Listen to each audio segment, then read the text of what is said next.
안녕하십니까. 이나무입니다. 오늘 날씨가 무척 춥습니다. 이게 바람이 여의도 이 빌딩 사이에 매서운데 오늘 이렇게 참석해 주셔서 아주 감사합니다. 오늘 저희가 그 일본에서 직접 모신 그 코다이라 상은 아마 1년 전에 이 자리에 계셨던 분도 계실 텐데 일본 자본시장에서 특히 거버넌스 행동주의 관련된 가장 그 베테랑 언론이십니다. 그래서 니케이의 스태프 라이터 기자를 하시다가 최근에는 이제 에디토리얼 기자를 하시면서 다양한 그 취재를 하시는데 저희가 1년 전에는 이제 우리 밸류업 기대감으로 한국도 일본을 따라가지 않을까 이제 그런 기대를 했는데 작년에 일본 시장은 20% 올랐는데 우리 시장은 10% 빠졌습니다. 그래서 이 두 나라가 완전히 지금 다른 길을 가고 있는 것 같아서 과연 일본은 어떠한 지금 일들이 벌어지고 앞으로 어떠한 변화가 있을지를 한번 좀 살펴보자. 이제 그런 취지에서 오늘 자리를 마련했습니다. 제가 어제 후배들하고 저녁을 먹다가 그 한 분이 어떠한 그 민간 기업을 다니는데 일본 회사가 대주주예요.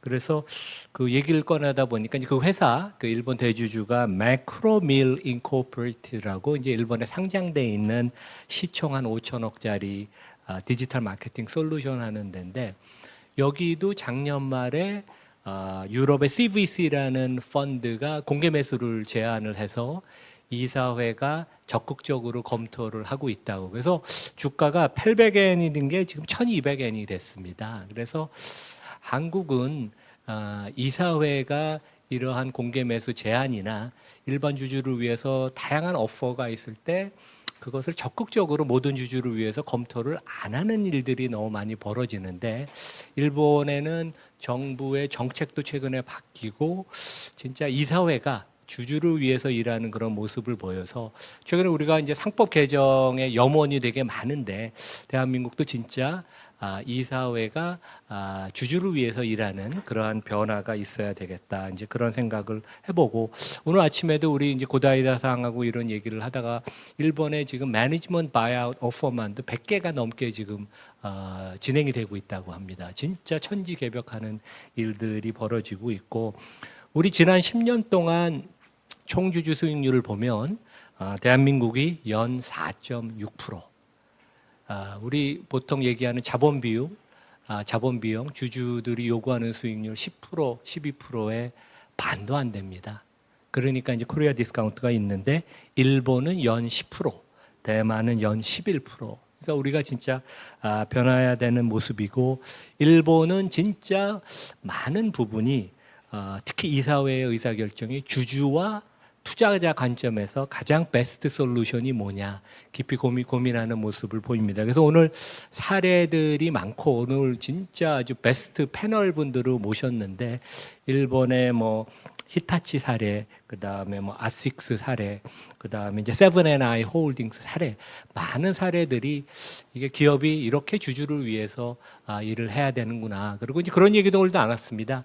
우리 히타치 얘기를 하다가 십몇 년 전에 히타치는 삼성전자를 보고 이렇게 뭔가 새로운 돌파구를 찾아야 되는데 오히려 우리 대표 기업은 삼성전자는 오히려 히타치를 아니면 소니를 보고선 뭔가 배우면서 변신을 해야 되는 게 아닌가 이제 그러한 뭐 희망 내지 아쉬움이 되게 있는 그런 미팅을 오전에 가졌는데 오늘 하여간 더 깊고 자세한 얘기는 우리 고다이다상 주제 발표 그 다음에 패널 디스커션에서 하겠습니다. 오늘 하여간 감사합니다.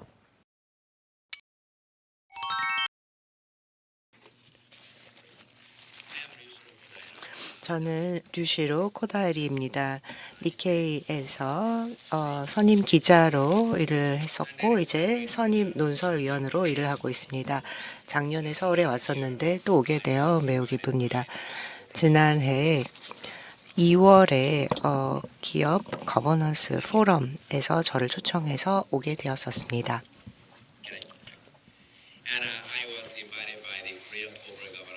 한국 기업 거버넌스 포럼이 2월에 저를 초대해 주셔서 기업 거버넌스 개혁 일본 상황에 대해서 말씀을 드렸었는데요. 그때 제가 와서 한국에 있는 많은 투자자들이 한국의 기업 거버넌스 개혁에 대해서 어떻게 생각하고 있는가 의견을 나눴는데요. 굉장히 좋은 기회였습니다. 그리고 아주 좋은 기억으로 남았었는데요. 그 이후로 제가 면밀히 한국 주식시장을 주시해 왔었습니다. 오늘 제가 드리는 발표를 통해서 미래의 한국 그리고 또 일본에 또 많은 그런 좋은 영향을 있기를 바랍니다. 니케이에 대해서 잠시 소개 말씀을 드리겠습니다. 저는 지금은 선임 논설위원을 맡고 있고 또 선임 기자를 겸하고 있습니다. 그래서 논설 기사를 쓰고 있고 또 컬럼 기고를 하고 있으며 또 웹사이트를 다루고 있습니다. 저는 주로 비즈니스 리포팅, 자본시장, M&A, 또 주주 행동주의 등등을 다루고 있습니다. 이 금융시장, 자본시장과 관련된 모든 것을 다 다루고 있습니다. 태국 방콕에서 일을 했었습니다. 아시아 편집 본부가 방콕에 있습니다. 그래서 아시아에 대해서 제가 많이 배웠고 또 한국을 포함해서 많이 배웠습니다. 한진 2019년에 또 다뤘었습니다. 한국의 재벌 기업 거버넌스에 대해서 미국의 행동주의 주주들이 많은 그런 비판을 했었을 때도 제가 그 케이스를 다뤘었습니다. 그리고 방콕에서 다시 일본으로 돌아가서 책을 저술을 했었습니다. euro밖에 안 나오긴 했는데요. 제 경험을 바탕으로 했습니다. 서울 경험을 바탕으로 해서 한국의 기업 거버넌스에 대해서 집필을 했습니다. 2019년 한진카 ATM에 대해서 썼었는데요. 또 좌측에 있는 책은 글로벌 기업 지배 구조입니다. 2019년에 발간되었습니다. 일본의 글로벌 기업 거버넌스 개혁이 19년부터 시작해서 그 이후로 많이 발전을 했는데요. 나중에 또 말씀을 드리도록 하겠습니다. 저희 회사에 대해서 잠시만 더 소개를 드리겠습니다.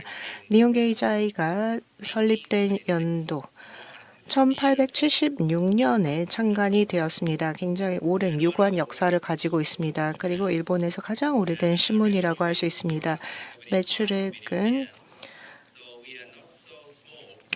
굉장히 크면서도 또 그렇게 작지도 않은 회사라고 할 수 있습니다. 한 중간 정도 되는 일간지라고 할 수 있고요. 또 51개 지부가 일본에 있고 또 37개의 지부가 해외에 있습니다. 물론 서울 지부도 있습니다. 저희가 한 6명의 기자들이 한국에서 일어나는 모든 일을 취재하고 있습니다. 정치, 경제, 사회 그리고 또 북한 문제도 또 다 취재를 하고 다루고 있습니다. 그런 측면에서 계엄 관련 사태가 12월에 있었고 그 이후로 정치적인 불안정으로 이어졌는데 이것은 저에게 상당히 놀라운 사건이었습니다. 그래서 서울의 특파원들이 이와 관련해서 많은 취재를 하고 있습니다. 그래서 니케이 신문에 니케이 웹사이트에 이런 것들이 실리고 있습니다. 그래서 독자들이 한국에서 벌어지고 있는 일에 또 기초를 주목하고 있으며 또 앞으로 어떤 일이 벌어질까 또 저희 신문을 읽고 있습니다. 한국에서 민주주의가 위기를 겪고 있지만 여전히 아직도 잘 작동하고 있습니다. 기업들은 이 지배구조 코퍼레이트 거버넌스를 바탕으로 해서 잘 운영이 되고 있다라는 확신을 가지고 있습니다. 보고용 제품이 많이 있습니다. 웹 서비스를 제공을 하고 있습니다. 좌측에 영문 웹 매거진 니케이 아시아를 발간하고 있습니다. 여기서도 한국 스토리를 많이 다루고 있고요. 파이낸셜 타임스는 저희 자회사입니다. 2015년에 저희가 매입을 했습니다. 니케이 아시아, 파이낸셜 타임스 등이 있는데요. 일본 관련한 뉴스도 또 한국 사회에서 많이 공유되기를 바랍니다. 저희가 이 매체를 통해서 한국 스토리를 싣는 것처럼 상호 이해가 양국 간에 더욱더 심화되기를 바랍니다. 그럼 이제 본론으로 들어가도록 하겠습니다. 시장의 현실을 한번 살펴보겠는데요. 일본의 증시, 한국의 증시, 그리고 미국의 증시를 비교해 보도록 하겠습니다.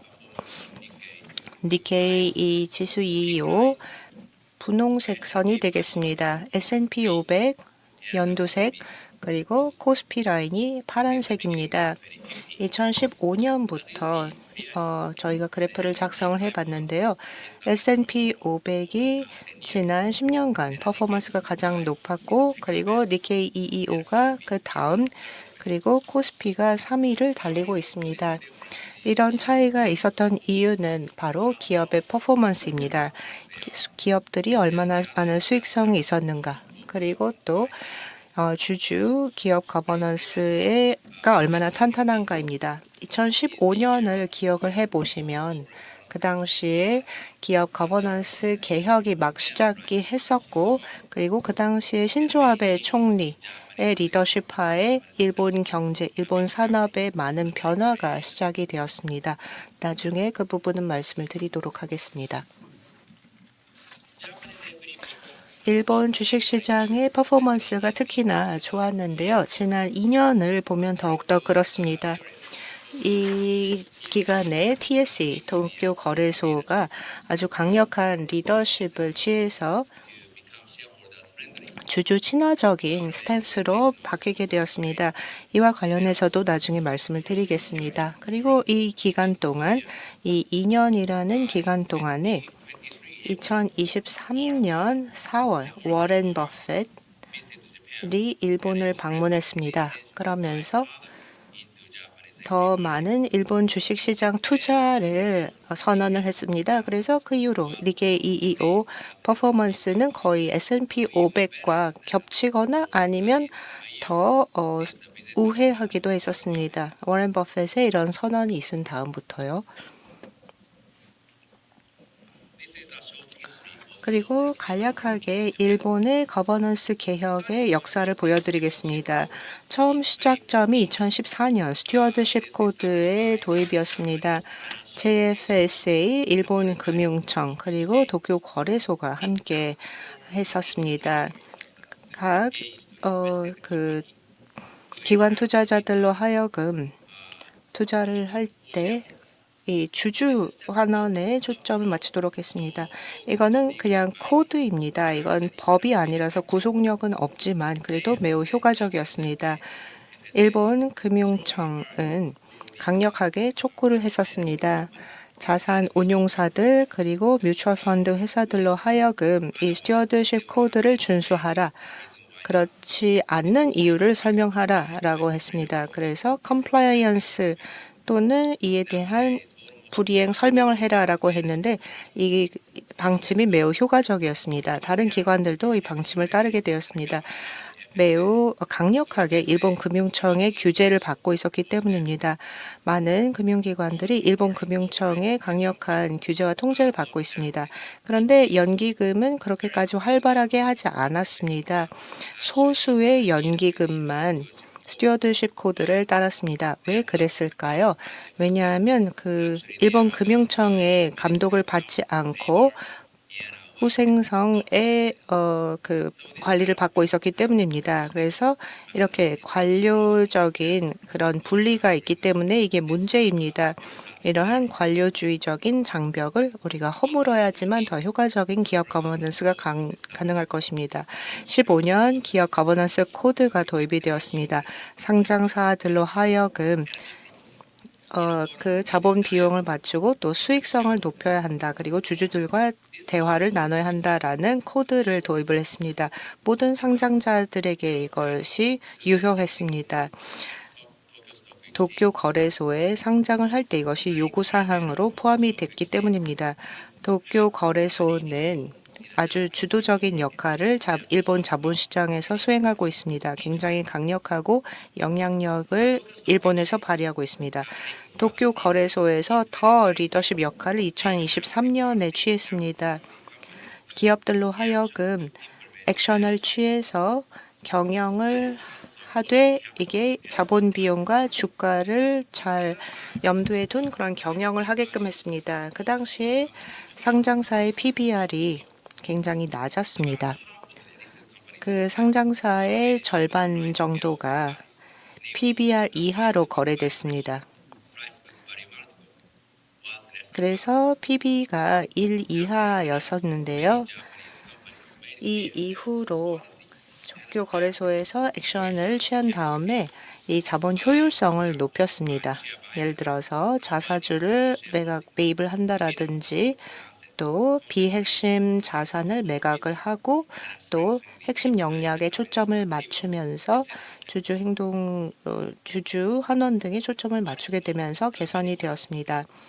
그리고 경산성에서 메티에서 또 발표를 했는데 이 기업 인수와 관련된 가이드라인을 발표했습니다. 이것이 상당히 중요한데요.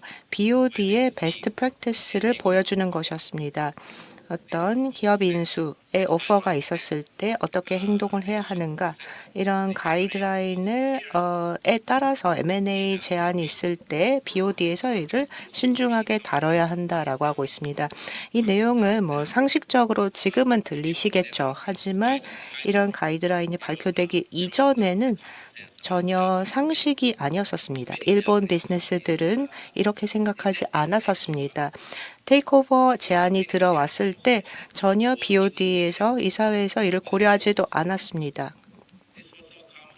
이게 일본의 비즈니스 관행에서는 너무나 흔했습니다. 그래서 외국인 투자자들, 외국 회사들이 여기에 대해서 굉장히 많은 불만을 품었고 또 여기에 대해서 항의를 했었습니다. 이때 이사의 역할에 큰 강조점이 주어지게 되었고 또 일본의 기업 거버넌스 개혁에도 큰 역할을 한 것이 바로 이 가이드라인입니다. 2024년에 도쿄 거래소에서 토픽스 지수를 개정하겠다라고 했습니다. 일본의 주 인덱스인데요. 이 토픽스 개정도 나중에 말씀을 드리겠습니다. 이것 또한 매우 효과적인 그런 방책이었습니다. 네, 그러면 지난 10년 동안 이런 개혁의 결과를 보도록 하겠습니다. KPI가 또 이 사회 이사의 비율이 되겠는데요. 2014년도에 TSE 상장사에서 사회이사를 3분의 1 이상 채용한 기업이 6.4%였는데요. 2024년도에는 크게 증가해서 98%입니다. 거의 모든 상장사들이 이사회의 3분의 1 이상이 사회이사로 채워져 있습니다. 그 다음 타겟은 이제 과반수 이사회를 꾸리는 것인데요. 이 상황은 아직은 좀 만족스럽지 못한 상황입니다. 전체 이사회 중에 상장사에서 20%만이 그리고 JPX, 니케이 400 지수에 포함되는 회사의 26.4%만 이 독립이사로 과반수 이사회를 꾸리고 있는데요. 주주들의 압력이 있습니다. 사회이사를 더 채용해라라는 그런 압력이 늘어나면서 이 비율도 더 높아질 것입니다. 이 인용문을 보도록 하겠습니다. 24년 11월부터 이 사회이사의 최소 요구사항은 과반 이상이 될 것이다 라고 하고 있는데요. 노무라 자산운용의 폴리시에서 나온 것입니다. 노무라는 가장 큰 그리고 영향력이 있는 자산운용사 중에 하나입니다. CEO 임명을 할 때 충분한 사회이사가 없을 경우 절반 이상이 사회이사가 아닌 경우에 CEO를 임명을 한다 해도 그것을 거부하게 됩니다. 만약에 이게 현실화된다라면 70 내지 80%에 달하는 CEO들은 더 이상 임명이 되지 않을 것입니다. 왜냐하면 사회이사가 이사회 절반을 아직 차지하지 못하고 있기 때문입니다.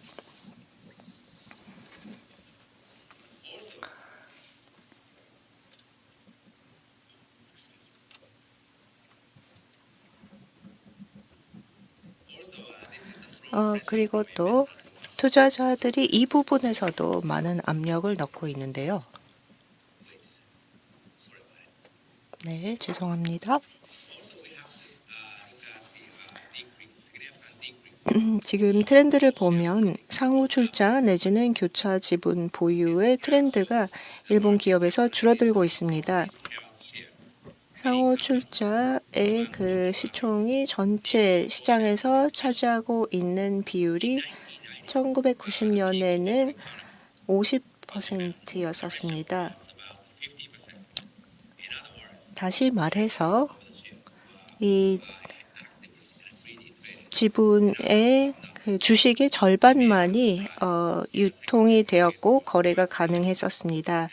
그래서 거래 시장에서는 이러한 주식의 수급이 굉장히 타이트했었습니다. 그래서 이러한 타이트한 수급 상황 때문에 결국 이 프라이스 인덱스가 올라갔었는데요. 결국 이 상호 출자가 점점 더 줄어들게 되었습니다. 그래서 서로 교차 지분을 보유하고 있는 것이 최저점으로 떨어져서 이제 10% 정도로 되었습니다. 상장사들이 도쿄 거래소에서 이제 요청을 해서 이런 상호 출자를 줄이라고 했습니다. 그리고 또 자산 효율성이 늘어나게 되었습니다. 상호 출자를 줄이는 것이 바로 자산 효율성을 높이는 중요한 방법 중에 하나입니다.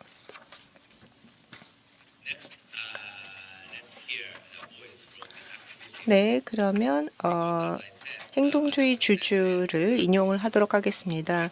행동주의 주주들이 일본의 주식시장에서 활발히 활동을 하고 있는데요. 오아시스 매니지먼트 CIO 세스 피셔, 오아시스 매니지먼트가 아시아에 굉장히 그 영향력 있는 행동주의 주주인데요. 이렇게 오랫동안 교차 지분 보유를 했던 관행이 없어지고 있다. 그리고 이 경영진은 변화를 해야 하는 이유를 깨닫는다. 변화하지 않으면 주총에서 해고되기 때문이다. 라고 얘기를 하고 있는데요. 아주 강력한 메시지를 주주 행동주의 측에서 일본 기업들에 보내고 있습니다. 일본에서는 이런 주주 행동주의가 매우 활발히 일어나고 있고 올해 더 그 영향력이 더욱더 가세해질 것으로 보입니다.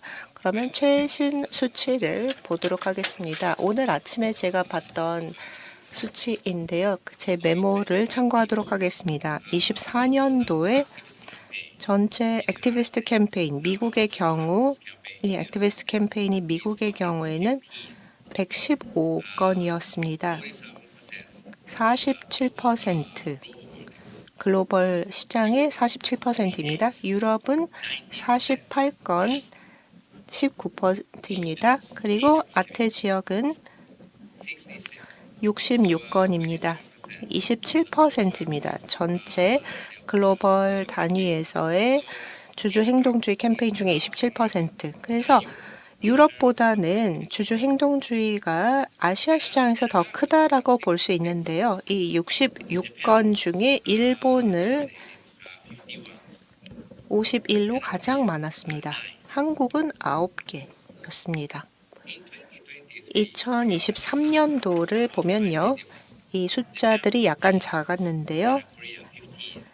일본 14, 한국 15이었습니다. 23년부터 24년까지 일본은 14건에서 51건으로 주주 행동주의가 늘어났는데 한국은 역으로 15에서 9건으로 주주 행동주의 캠페인이 줄어들었습니다.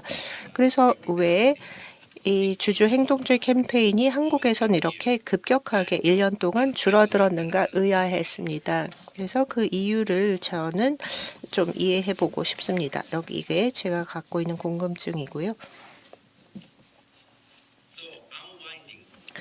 네, 그래서 이러한 상호 출자의 베네핏을 네, 풀어야 하는 것이 일본의 숙제라고 할 수 있습니다. 이런 상호주자 주식을 해소하는 것이 기업에 특히 이득이 된다라고 보고 있습니다. 아시스 같은 경우에는 7월 12일 모든 그 상호출자 주식을 매각한다라고 발표를 한 바 있습니다. 동시에 아식스 주식은 그 스미포토 미쓰이은행 그리고 MUFG 은행이 소유한 주식도 국내외에 매각할 예정이라고 했습니다. 이를 통해서 상호 출자를 해소한다라고 했죠. 이런 상호 출자는 외국 기관 투자자들로부터 비판을 받아왔습니다. 일본 기업의 관행 중 하나로 비판을 받아왔죠. 그럼 시장은 어떻게 반응을 했을까요? 아식스의 주식을 보게 되면은 이렇게 시장보다 상회해서 성장한 것을 볼 수 있습니다. 그리고 이런 그 상승 모멘텀을 계속 이어서 증가한 것을 볼 수 있습니다. 상징적인 부분입니다. 그리고 많은 기업들이 지금 이런 부분들을 고려하고 있습니다. 아식스의 시도를 따라가야 될 것인지에 대해서 많은 기업들이 검토하고 또 고려하고 있는 것을 볼 수 있습니다. 그렇다면은 TSE에서 추진한 추진 과제에 대해서 한번 살펴보도록 하겠습니다. 앞서서 말씀드렸다시피 TSE는 정책상으로 많은 기업들에게 자본 비용과 그리고 주가를 고려한 경영을 하도록 독려한 바 있습니다. 또 TSE 같은 경우에는 이 밸류업 계획을 공시해라. 그리고 굿 프랙티스를 공시에 반영하도록 요구하고 있습니다. TSE 같은 경우에는 여러 사례들을 보고 있고 또 투자자들로부터 건의를 받고 있습니다. 기업들로 하여금 주주들의 의견을 듣고 반영을 하도록 독려를 하고 있는 것이죠. 케이스 스터디에 대해서 살펴보도록 하겠습니다. TSE 같은 경우에는 이런 모범 사례에 대한 보고서를 낸 바 있습니다. 아사히 카세이 이제 화학 회사인데요. TSE 프라임 마켓에 상장되어 있는 기업이 되겠습니다. 이 회사의 공시 계획을 보게 되면 모범 사례로 많이 언급이 되고 있습니다. CFO의 메시지를 보게 되면 굉장히 구체적인 것을 볼 수 있습니다. CFO의 스토리를 통해서 PBR을 어떻게 개선할 것인지를 파악할 수 있고요. 현재 상황에 대한 분석뿐만 아니라 구체적인 이니셔티브가 포함되어 있다라고 하고 있습니다. 아사히 카세이 같은 경우에는 비즈니스 포트폴리오 개혁을 위한 구체적인 계획을 밸류업 계획을 발표를 했고 또 실행력도 강한 것을 볼 수 있습니다. 뿐만 아니라 현재 상황을 보게 되면 TSE에서 굉장히 독특한 분석을 내놓은 바 있습니다. 이런 공시 계획을 반영을 해서 지금은 전체 상장 회사를 4가지로 나눴습니다. 첫 번째 그룹에 들어가 있는 기업들은 value up 정책을 반영한 기업이고 이 계획을 실행하고 있는 기업들을 한 그룹에 넣고 있습니다. 또 두 번째 그룹을 보게 되면 기업 중에서 그 정책을 공시하고 있는, 그러니까 발표하고 있는 기업들을 하나의 그룹으로 묶었습니다. 세 번째는 지금 고려 중인 기업들을 또 하나 그룹으로 넣었고요. 네 번째 아직 아무것도 공시하거나 발표하지 않은 기업들로 4개의 상장 기업들을 분류해서 그룹핑을 하고 있습니다. 이렇게 보시게 되면 정책도 있고 계획도 실행을 하고 있는 상장 기업들을 보게 되면 퍼포먼스가 가장 좋은 것을 볼 수 있고요. 두 번째 그룹, 즉 정책만 마련한 기업, 그리고 세 번째 지금 이런 밸류업 정책이나 프로그램을 고려하고 있는 기업들, 그리고 네 번째 그룹 같은 경우는 그 어떤 계획이나 뭐 정책도 없는 기업 같은 경우에 퍼포먼스가 가장 낮은 것을 볼 수 있습니다. 이런 성과만 보더라도 굉장히 명확하게 볼 수 있습니다. 우수한 밸류업 프로그램을 가지고 추진하게 되면 이것이 주가에도 반영이 되는 것을 볼 수 있습니다. 이런 데이터를 TS에서 분석해서 공시함으로써 많은 기업들이 이제는 현황을 파악하고 있습니다. 또 좋은 관행을 가져가는 것, 즉 굿 프랙티스 정책들을 가져가는 것이 굉장히 중요하다라는 것을 인지하고 있고요. 또 이러한 것들이 어떻게 보면 하나의 선순환을 창출하고 있는 것을 볼 수 있습니다. TSE의 추진 과제는 계속해서 진행이 될 예정입니다. TSE가 또 추진하고 있는 정책 중에 하나는 이 밸류업 프로그램의 일환으로 토픽스의 개정을 고려하고 있습니다. 토픽스 같은 경우에는 현재 프라임 시장에 상장되어 있는 모든 상장 회사들을 포함하고 있습니다. 프라임 마켓에 상장한 기업들은 자동적으로 이 토픽스에 들어가게 되고요. 또 패시브 인베스터에 의해서 인덱스 펀드로 자동 매수됩니다. 기업들이 상장이 되게 되면 자동적으로 편입이 되는 그런 구조입니다. 일부 기업들 같은 경우 상장만으로도 굉장히 만족하는 것을 볼 수 있습니다. 토픽스에 포함될 수 있기 때문이죠.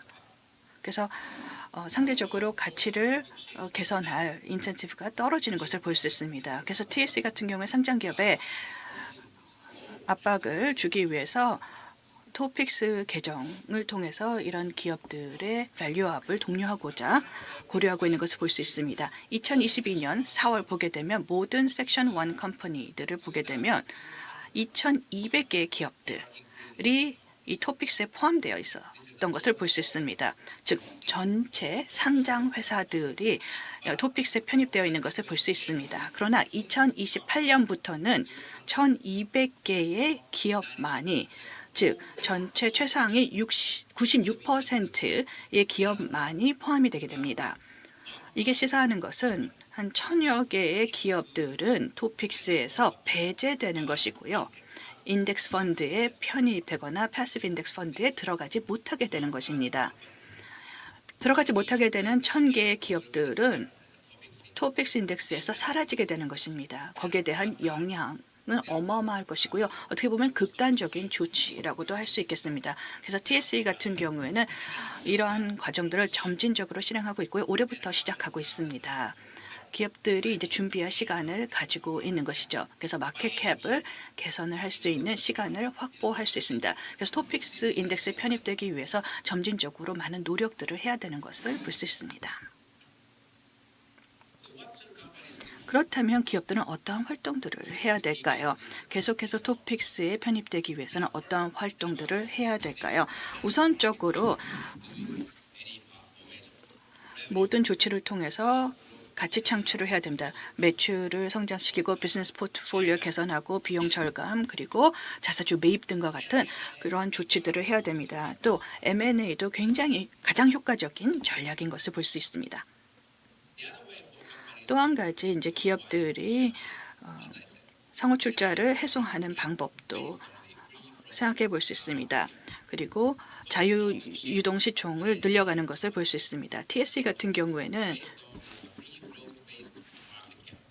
자유 유동 시총을 기반으로 토픽스 편입 여부를 결정하게 될 것이고요. 여기에는 상호 출자가 굉장히 중요하게 작용하게 될 것입니다. 즉 상호 유동 주식이 많을수록 그만큼 시총이 늘어난다라는 것을 알 수 있고요. 그렇기 때문에 많은 기업들이 현재 상호 출자를 해소하기 위해서 많은 노력을 투여하고 있는 것을 볼 수 있습니다. 앞서서 제가 또 언급을 드렸던 부분입니다. 다음은 M&A 부분이 되겠습니다. M&A도 굉장히 중요한 조치이죠. 가장 흥미진진한 기업의 사업 보고서에 있어서 중요한 부분이 아닐 수 없습니다. 한국에서도 그렇죠. 최근 사례를 보게 되면 니텍이 되겠습니다. 일본의 제조사의 대상으로 동의 없는 TOB를 진행을 한 거 볼 수 있습니다. 타키사와라는 공작기계 회사를 대상으로 그 동의 없는 TOB를 진행을 했었습니다. 어떻게 보면 이제 일본 M&A에 있어서 적대적 M&A를 시도한 것입니다. 이런 M&A는 과거에는 흔한 것이 아니었습니다. 그러나 이제는 점진적으로 증가 추세에 있습니다. 배경을 보게 되면은요, 이런 메티 경제산업청의 정책의 일환으로 들어가 있는 것을 볼 수 있습니다. 메티에서 이런 경제 정책의 일환으로 추진을 하고 있는데요. M&A 가이드라인을 발표를 했었습니다. 8월 22일에 발표된 내용이 되겠습니다. 중요한 이제 원칙들을 발표하고 있는데 이 M&A 원칙 중 첫 번째 원칙을 보게 되면은 기업 가치 및 주주 공동 이익의 인수 여부는 기업 가치와 주주의 공동 이익을 확보 또는 증진시킬 수 있는지 여부에 따라서 결정되어야 된다라고 하고 있고요. 또 이 가이드라인에서는 이사회의 중요성을 강조하고 있습니다. 기업 경영권에 관련된 M&A 제안을 받을 경우에는 이런 그 제안에 대해서 이사회에 즉각적으로 보고해야 된다라고 하고 있습니다. 즉 경영진이나 이사회는 이런 그 M&A 제안을 받았을 때 이것을 무시할 수 없다라는 부분을 명확하게 표시하고 있습니다.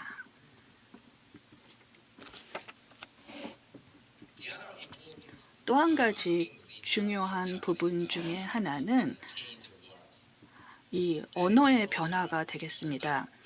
이제는 더 이상 적대적 인수합병, 적대적 M&A가 아닙니다. 그래서 일본 M&A 사전상에는 적대적 M&A라는 단어는 없습니다. 이제는 동의 없는 인수, 공개 매수 또는 동의 없는 인수로 동의 없는 인수라고 명명하고 있습니다. 그 어느 누구도 적대적이라는 말을 듣기 원하지를 않기 때문에 특히 일본 같은 경우에는 이런 조화로운 관계 그리고 체면이 굉장히 중요한 기업 문화의 일환으로 자리 잡고 있기 때문에 적대적이라는 말이 이제 부정적인 것을 볼 수 있습니다. 그래서 동의 없는 인수라고 하고 있고요.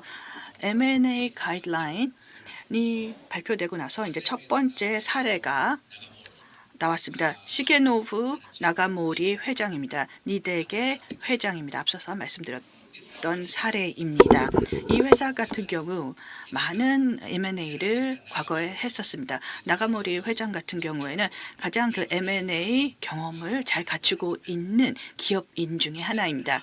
이 니데게 회장은 최근에 이 테이크오버를 발표를 했었습니다. 타키사와 같은 경우에는 미드캡 공작기계 회사인데요. M&A 가이드라인이 발표되고 나자마자 타키사와 공개 매수를 발표한 바 있습니다. 성공적인 인수 합병이었고요. 왜냐하면 타키사와의 이사회에서 심각하게 내부적으로 M&A를 논의했고 니덱의 제안을 받아들였기 때문입니다. 니덱의 M&A 방식은 흔한 방식은 아니었습니다만은 상징적인 의미가 있습니다. 일본에서의 이제 사업 관행을 바꾸는 사례가 되었고요.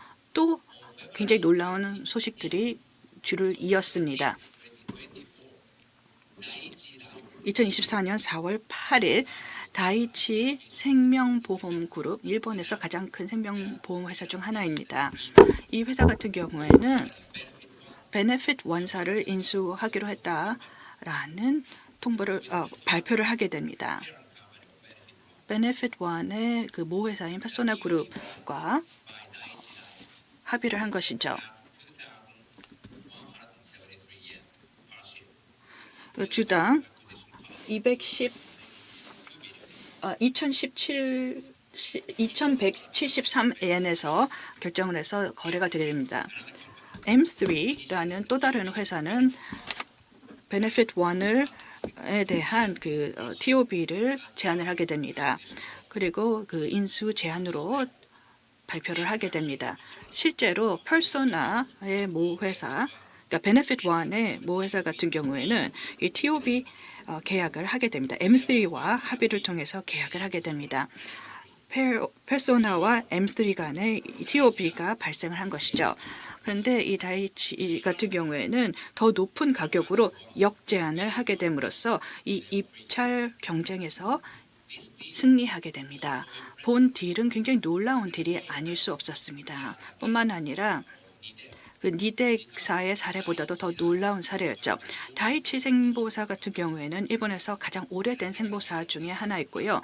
또 자산 보유만 보더라도 이 업계의 2위 업체입니다. 많은 금융사 그리고 특히 생보사 같은 경우에는 굉장히 보수적인 회사로 여겨지고 하고 있습니다. 그렇기 때문에 이런 그 TOB의 진행은 굉장히 놀라운 부분이 아닐 수 없습니다. 그리고 이 일본 회사로서 M&A에 대해서 역제안을 한다라는 것도 놀라운 일 중에 하나였고요. 그래서 딜 자체는 시장에서 쇼킹하게 받아들였고 또 상징적으로 받아들였습니다. 앞서서 보시다시피 굉장히 또 저희가 보면 상징적인 M&A 딜들이 일본에서 진행 중인 것을 볼 수 있습니다. 이걸 보더라도 기업 거버넌스에 있어서 굉장히 중요한 문제들을 제기하고 있습니다. 누가 회사를 소유하고 있고 어떻게 경영하고 있고 어떤 목적으로 운영을 하느냐라는 질문이 야기될 수 있습니다. 이런 부분이야말로 기업 거버넌스에서 굉장히 중요한 부분이죠. 또 M&A 딜 중에서 제가 가장 많이 주목하고 있는 것은 세븐앤아이의 TOB가 되겠습니다.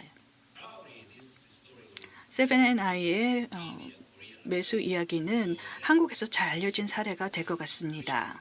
그럼 간략하게 어떤 일들이 일어나고 있는지 살펴보도록 하겠습니다. 세븐앤아이 홀딩 같은 경우에는 현재 매수 제안을 받아들일지 고려하고 있습니다. 캐나다의 편의점 업체인 알리멘테이션 쿠쉐탈의 제안을 수락할지를 검토하고 있죠. 2024년 9월에 이 제안이 있었고요. 세븐일레븐 사업을 한 7조 엔으로 인수하는 것을 제안한 바 있습니다. 그 대응책으로 그러니까 큐슈타드의 제안에 대한 대응책으로 세븐앤아이의 창업주 일가는 공개 매수 TOB를 통해서 회사의 주식을 인수할 것을 제안한 바 있습니다. 창업주 일가가 이끄는 특수 목적 회사를 설립을 해서 8조 엔 이상의 자금을 확보하는 방안을 추진 중에 있습니다. 일본의 주요 은행과 또 미국의 주요 금융기관 그리고 사모펀드로부터 이 자금을 확보하려고 하고 있습니다. 그래서 M&A 가이드라인에 비춰서 좀 생각해 보면은 어떨까요? 우선 창업주 일가의 예상 공모 가치인 8조엔은 쿠시타르의 7조엔보다 훨씬 더 큰 것을 볼 수 있습니다. 그렇다면 창업가가 그 세븐앤아이를 인수해야 된다. 그리고 프라이빗 회사로 전환해야 되는지를 의미하는지를 생각해 볼 수 있겠습니다. 또 창업 가족의 기업 가치를 높이고 주주들의 공동 이익에 부합하는지를 봐야 되겠죠. 또 세븐앤아이가 지금 그대로 독립을 유지한다면 또는 유지하려고 한다면 어떻게 해야 할까요? 또 복잡한 것은 세븐앤아이 같은 경우에는 지금 굉장히 존경받고 또 일본에서 가장 익숙한 브랜드 중에 하나라는 것입니다. 무엇보다도 편의점 모델을 선도해온 주요 브랜드입니다. 그리고 일본 기업이나 일본 소비자들은 세븐일레븐 편의점에서 제공하고 있는 서비스는 그 어떤 그 편의점보다 우수하다라고 생각을 하고 있습니다. 특히 이제 쿠시타르의 편의점에서 제공하고 있는 것보다 더 우수하다라고 보고 있습니다. 그러나 우수한 IT 기반으로 쿠시타르에서는 더 좋은 서비스를 제공할 수 있을 것으로 또는 비용 구조를 제공할 수 있을 것으로 보고 있습니다. 또 수익성도 높은 것을 볼 수 있고요. 또 과거에도 굉장히 성공적으로 M&A를 쿠시타르에서는 진행한 바 있습니다. 그래서 장단점이 있는데요. 세븐앤일레븐의 제품과 서비스 그리고 쿠시타르의 효율적인 경영 체계 간에 생각해 봐야 되는 부분인데요. 여기에 대해서는 또 장단점에 대한 논쟁이 있을 수 있겠습니다. 그래서 중요한 것은 다음과 같은 부분을 고려를 해야 된다라는 부분입니다. 가치 대비 가격 그리고 이사회의 책임성, 투명성이 굉장히 중요하게 고려해야 됩니다. 결론은 합리적이고 또 수용 가능한 수준에서 주주들이 받아들일 수 있어야 되겠고요. 또 주가의 극대화에 기여할 수 있는 방향으로 결정이 되어야 될 것입니다. 지금으로서는 정답은 없다라고 보여집니다. 아직 특정 정보들이 충분히 결정된 것이 아니고 또 쿠시타르의 추가적인 제한이 있을 수 있고 또 창립 일가에서 또는 제3자에 의해서 추가적인 제한이 나올 수도 있는 상황입니다. 또 중요한 것 중에 하나는 AGA 활동이 되겠습니다. 세븐앤아이에 대한 AGI가 4월에 예정이 되어 있습니다. 주총이 있기 전에, 그러니까 1월, 2월, 3월에 이런 AGM 주총이 있게 될 경우 또 변수가 될 수 있습니다. 이 M&A의 결과가 어떻게 되든지 간에 M&A 역사에 굉장히 중요한 마일스톤이 될 것이고요. 일본의 향후 추세에 영향을 미치게 되는 중요 사건이 될 것입니다. 또 일본의 기업 거버넌스에도 영향을 미치게 되겠죠. 기자로서 저는 굉장히 면밀하게 세븐앤아이 홀딩의 딜을 면밀하게 모니터링 할 것이고요. 여기 계신 한국 기자분들도 그러셔야 될 것이라고 생각합니다. 경청해 주셔서 감사합니다. 네. 방금 우리 고다일 회장이 세븐일레븐 케이스 얘기해 주셨지만 지분 몇 퍼센트 인수하는 것 같으세요? 100% 일본은 이미 이게 질문을 할 필요도 안 나오잖아요. 자료에 저런 얘기가.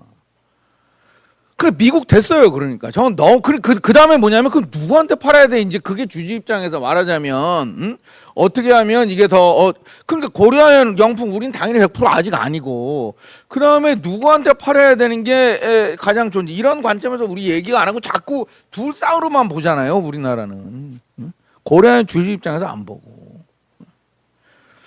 그 다음에 또 하나 부러운 거는 이건 약간 제 개인적인 건데 아까 그 M&A 가이드라인 만든 메티라는 부서 있잖아요. 일본에 Ministry of Economy, Industry and Trade 경제산업성 그 우리나라 카운터파트가 재경부 금융이 아니고요. 산업자원부예요. 산업자원부. 제가 유학하기 전에 산업자원부에서 공직생활을 좀 했었습니다. 여기는 지금 이런 걸 만들고 있는데 제가 친정을 좀 그래서 죄송합니다만은 우리는 아직도 지금 재계 대변하잖아요. 그러니까 언론에서도 지금 많이 오셨지만 증권부하고 산업부 아직도 막 좀 이렇게 하죠, 그죠? 많이 이렇게 증권부 쪽으로 오긴 했습니다만은 그 산업부, 산업 정책 이걸 산업 정책의 일환으로 한다는 거잖아요. 지금 일본은 참 갈 길이 멀고 부럽다는 말씀 먼저 드리고요. 그래서 지금 이제 일본이 이제 잘 아시겠지만 여러분들도 이게 하루 이틀 된 얘기가 아닙니다. 오래됐어요, 일본. 이게 이제 5년 전, 6년 전 자료입니다. 그럼 이제 일본은 어디서부터 이제 문제를 인식을 했냐? 야, 복수 상장이 문제다, 우리가. 복수상장이 문제다는 거 이게 2019년 자료예요. 그래서 여기 이해 충돌이 있다, 막 이렇게. 얘가 상장이면 여기 주죠. 이 다양한 상황에 대해서 그리고 여기 이제 요거는 이제 상장 자회사를 완전 자회사로 만드는 과정에 또 무슨 이해 충돌이 있다. 이게 일본 경제산업성 자료예요. 경제산업성 자료.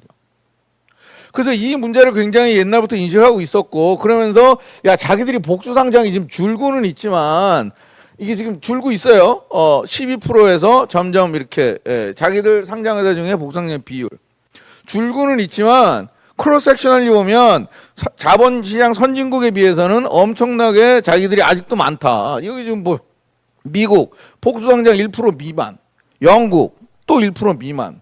유럽으로 가면 뭐 많을 것 같죠. 그래도 여기 프랑스, 독일도 뭐 2, 3% 뭐 이 정도인데 일본 자기들은 50% 기준으로 하면 6% 되고 30% 기준으로 하면 71%나 된다. 이게 문제다라고 이미 2019년 자료에 저러고 나와 있는데 우리는 상장하는 회사들 중에 20%가 복수 상장.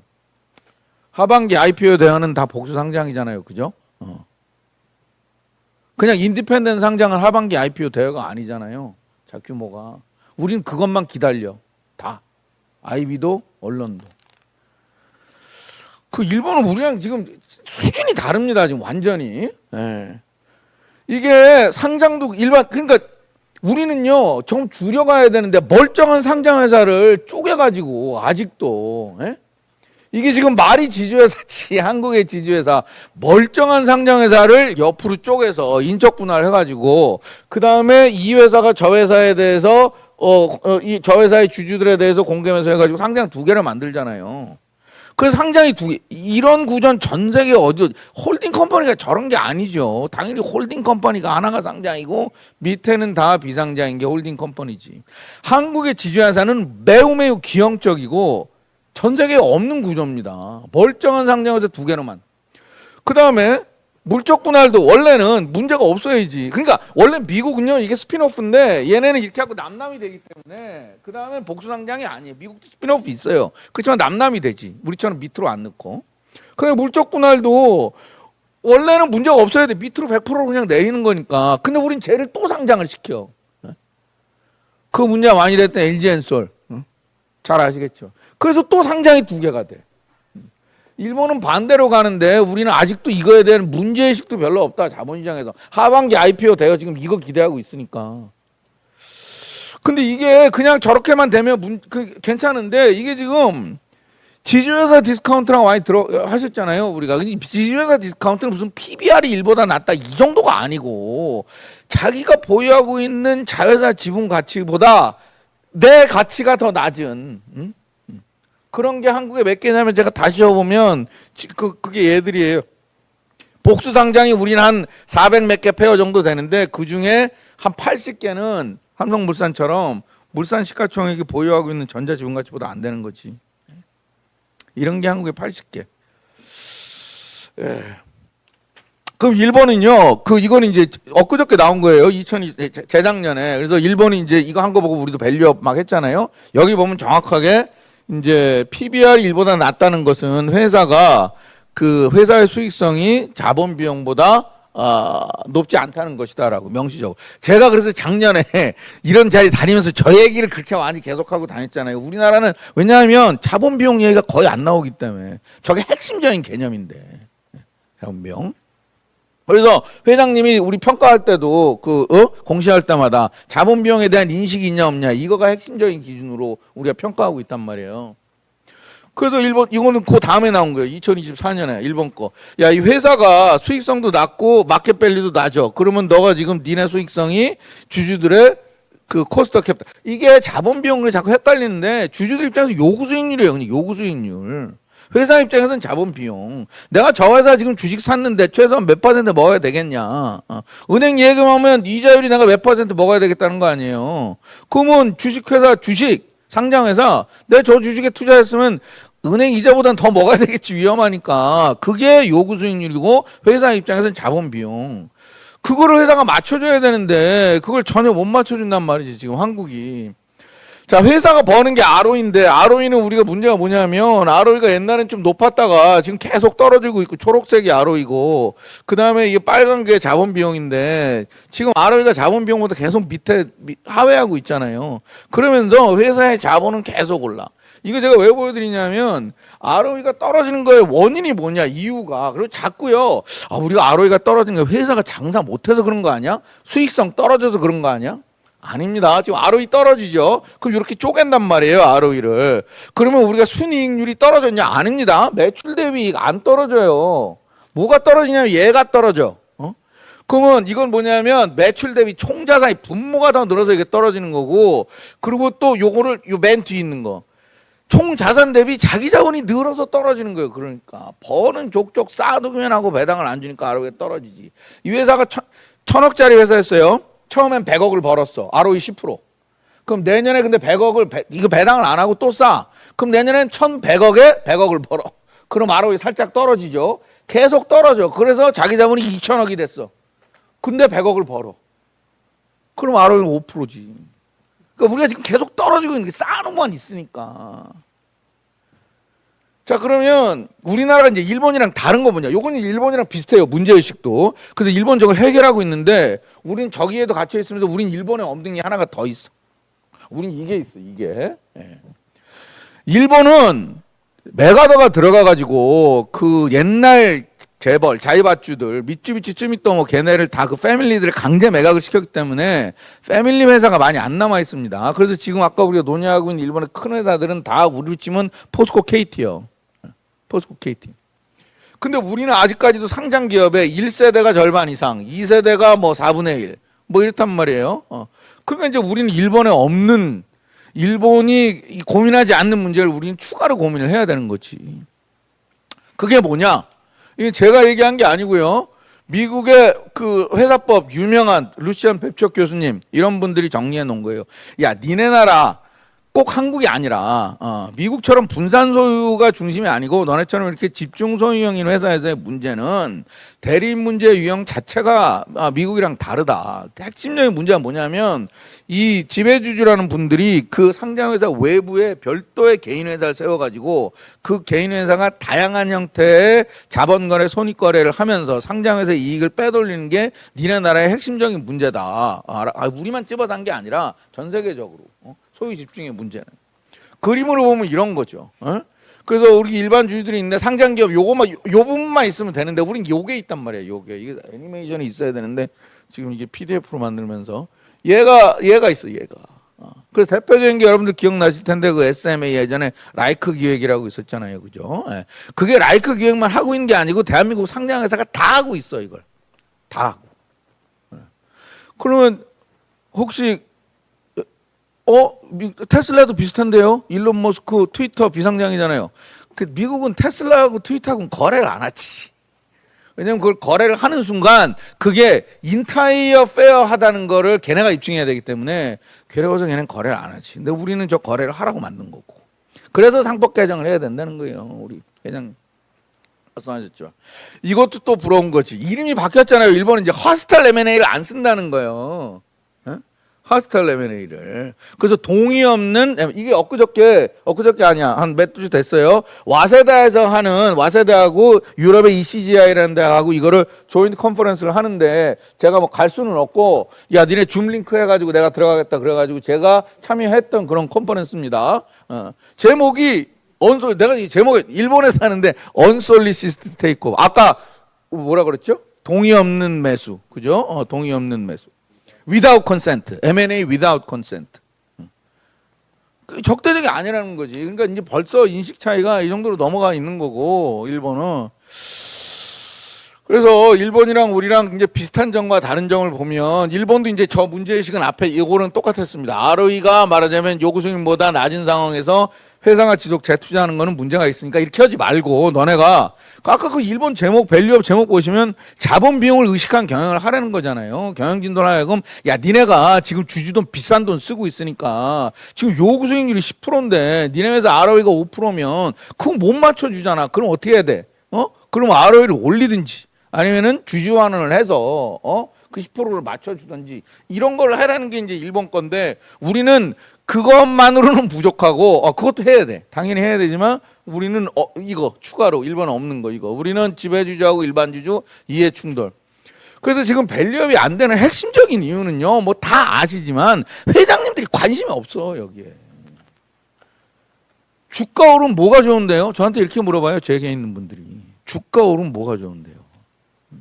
그러니까 사실 다 비상장으로 있어야 되는 회사들이 지금 상장을 해가지고 상속세 낮추려고. 상속세 낮추. 비상장으로 있으면 상속증여세법에 의하면 세금 이만큼 내야 되니까 상장을 해. 그 다음에 다양한 방식의 일감모델을 통해서 눌러. 그리고 우리 회사 이게 가치입니다. 가서 국세청 가면 세금 깎아주니까. 그러니까 지금 밸류 인크리스가 아니라 밸류 디스트로이 하려고 지금 상장을 하고 있는 이런 왜곡된 인센티브가 지금 대한민국에 있는 거지. 그래서 이게 그 다음에 이제 우리는 이제 또 제가 부러운 거. 야 일본은요 수상이 막 헤지펀드 만나요.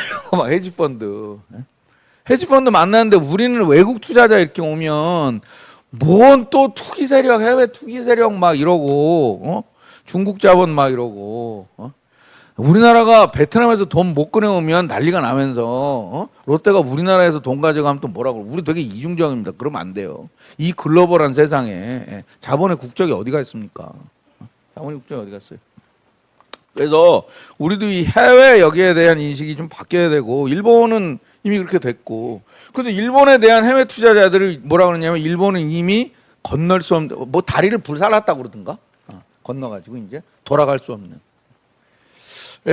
그래서 우리는 이제 뭐 회사는 뭐 이렇게 해야 되는데 정부 지금 아까 그래서 이 상법 개정이 우리가 필요한 게 왜 그러냐면 우리는 이게 일본은 이게 뭐 가이드라인 이런 걸 해가지고 대충 됐는데 한국은 가이드라인 하면 이게 제가요 뭘 했냐면 거래소의 그 기업 거버넌스 그 우리 지배구조 저거 있잖아요. 지표 이렇게 15개 그 이렇게 기업 지배구조 보고서 하는 거. 그게 뭐냐면 컴플라이 or explain이야. 영국에서 한 거. 이거를 너네가 지키든지 못 지키면 설명을 하든지. 그러면은 지키는 애들이 설명을 많이 해야 돼요? 못 지키는 애들이 설명을 많이 해야 돼요? 못 지키는 애들이 설명을 많이 해야지. 한국은 반대야. 제가 실증 분석해봤습니다. 잘하는 애들이 설명도 더 많이 해. 그러니까 한국은 이 컴플라이어 익스플레인 룰이 잘 안 됩니다. 그래서 우리는 법으로 해야 돼요. 그리고 그래서 이 상법이 필요하고 그 다음에 상법만 하면 이거 세제도 해야 됩니다. 세제를 상속 증여세 얘기도 많이 나오지만 가장 핵심적으로 제 생각에 중요한 건 뭐냐, 배당소득 분류과세를 해줘야 돼. 회장님들한테. 회장님들이 월급 그 다음에 비자금이 아니라 배당으로 먹고 사는 게 가장 나한테 유리하다고 판단을 하게 해야 돼.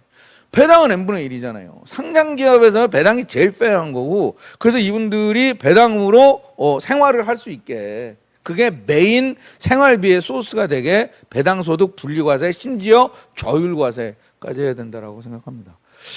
예, 안녕하십니까. 자본시장연구원의 이호섭입니다. 제가 이제 1월 말에 연구년을 저희 7년 주기로 보통 가는데요. 그래서 와서 실장 보직을 이제 내려놔서 오늘 말씀드릴 게 그 일본 기업 거버넌스 개혁의 시사점 고다이라 상이 발표하신 거 짧게 의견을 드리고, 한국 밸류어 프로그램이 최근 이제 1년이 조금 안 됐는데 거기에 대한 성과와 한계, 그리고 제도 개선 방향 개인적으로 생각하는 거 말씀드리겠습니다.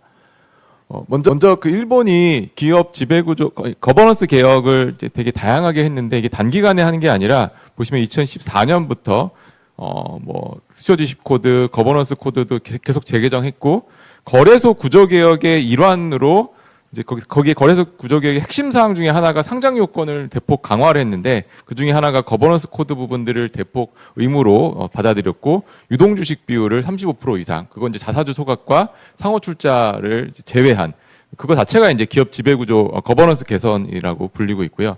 가칭 PBR 개혁에서도 그 안에 내용들을 보면 지배구조의 퀄러티, 그다음에 주주와의 대화 소통 강화, 쌍방향 소통, 이런 부분을 상당히 강조하고 있고, 또 최근에 이제 토픽스 개선한 것도 이것도 기업 거버넌스 개혁의 일환으로 거기에 이제 가중치를 준 그 지수를 만들었기 때문에요. 그래서 장기간에 걸쳐서 기업 거버넌스 개혁을 했다. 그래서 이제 우리는 일본이 뭐가 부럽냐고 이제 교수님 말씀 주셨는데, 뭘 그럼 우리가 배워야 되느냐? 하루아침에 될 건 아니고 일본이 했던 것들을 좀 하나씩 좀 배울 필요가 있다라는 것이고, 그리고 일본이 주가가 이제 고다이라 상이 말씀하신 것처럼 꽤 장기간에 걸쳐서 주요국 증시 중에서 아웃퍼폼을 했는데, 거기에 이유로는 저는 하나의 요인, 거버넌스 개혁만 가지고 그 성공 요인을 꼽을 수는 없을 것 같습니다. 아베의 3가지 화살, 그 다음에 이 BOJ 의 노력, 그리고 일본 연기금의 또 적극적인 그런 이제 뭐 그 활동들 뒤에 좀 말씀드리겠습니다만, 그리고 외국인 자금들이 유입되고 엔저 효과, 거기에 더해서 이 거버넌스 개혁들이 같이 이제 아우러져서 복합적인 요인들이 일본 자본시장의 이 성공의 주된 요인이고, 그 중에 이제 핵심적인 게 바로 거버넌스 개혁이다라고 이제 말씀을 드리고요.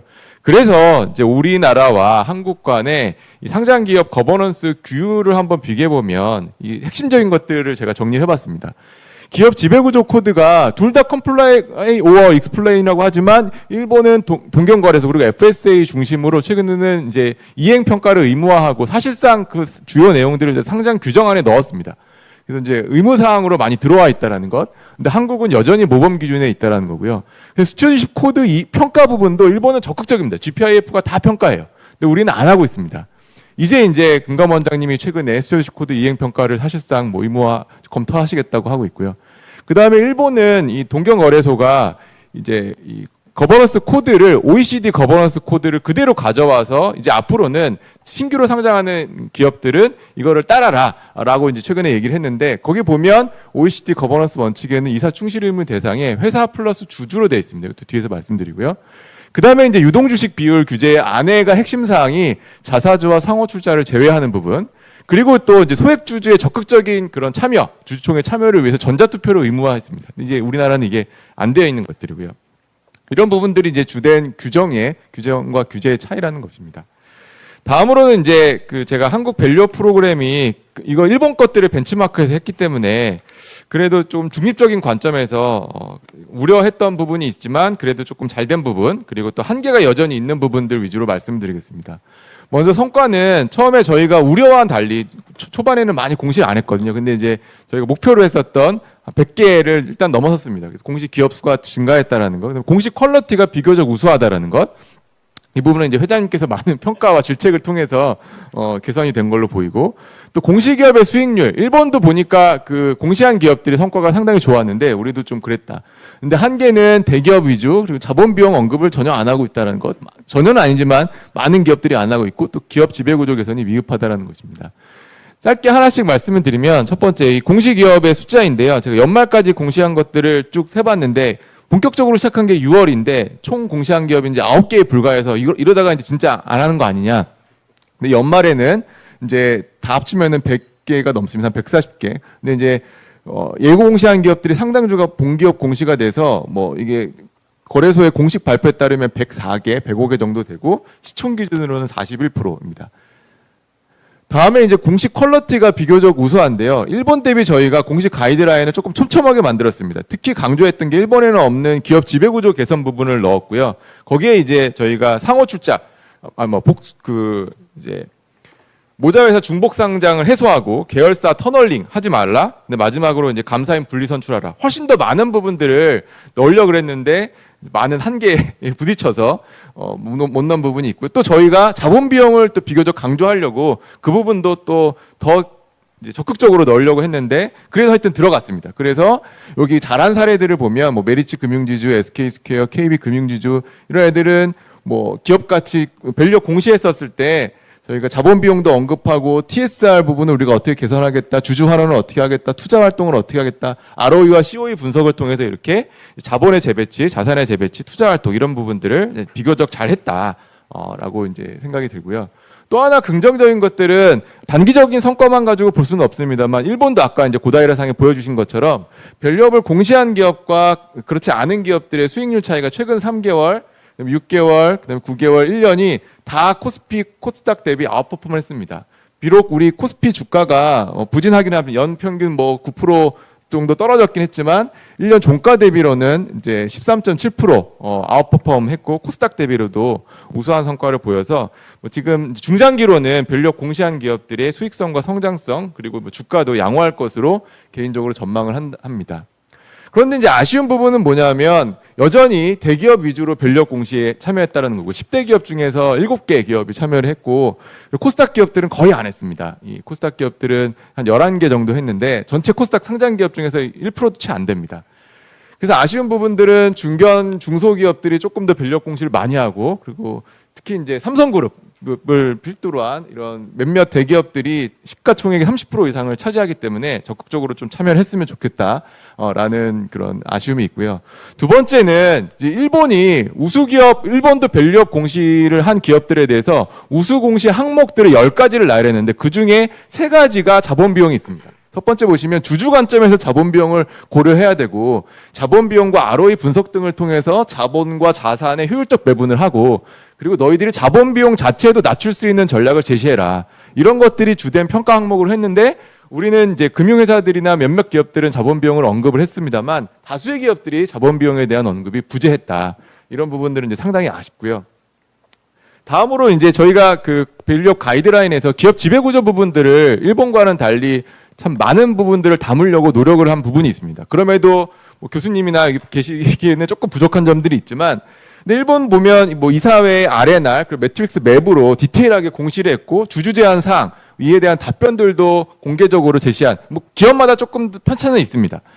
그다음에 또 일본 같은 경우에는 주주 환원뿐만 아니라 투자 활동 어떻게 기업 가치를 높이는지 주주 환원에 초점을 두는 거 이외에도 다양한 영역들 유무형 자산의 투자 뭐 M&A 해외 진출 우리가 혁신 전략 이런 부분들에 대한 공시 비중이 많은데 우리 기업들은 조금 이런 쪽이 적다라는 이제 아쉬움들이 있습니다.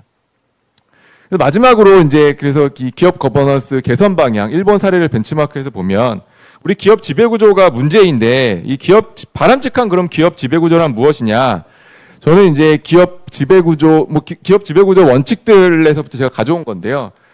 기업을 구성하는 주주, 이사, 경영진, 감사들의 공통된 사실 목표는 어떻게 보면은 기업 가치 제고일 겁니다.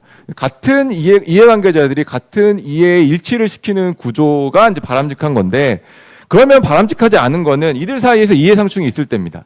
그래서 기본적인 이해상충이라고 하면 저희 상법에서 이사 충실 의무 했던 게 바로 타입 1인데요.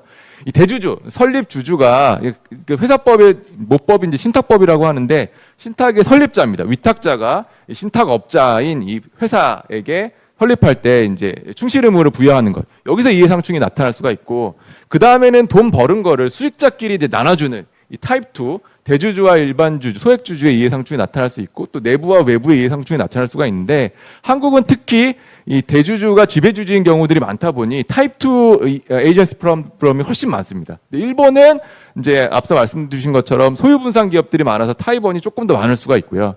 그래서 이런 문제를 대주주와 소액 주주의 이해상충을 해소하는 방향으로 저는 제도나 이 법이 이제 개정이 되는 게 바람직하다라고 생각이 들어서 OECD 기업 거버넌스 그럼에도 불구하고 일본이 타입 1 에이전시 프로블럼이 더 많을 수 있음에도 불구하고 일본이 OECD 거버넌스 코드를 도입을 했다. 그리고 최근에는 이제 신규 상장하는 기업들한테 이거를 따라라라고 얘기했는데 여기 보시면 이사와의 책임에 이해관계자 이익을 고려하여 회사와 주주에게 최선의 이익을 위해서 행동하자. 이제 이런 것들이 들어가 있습니다.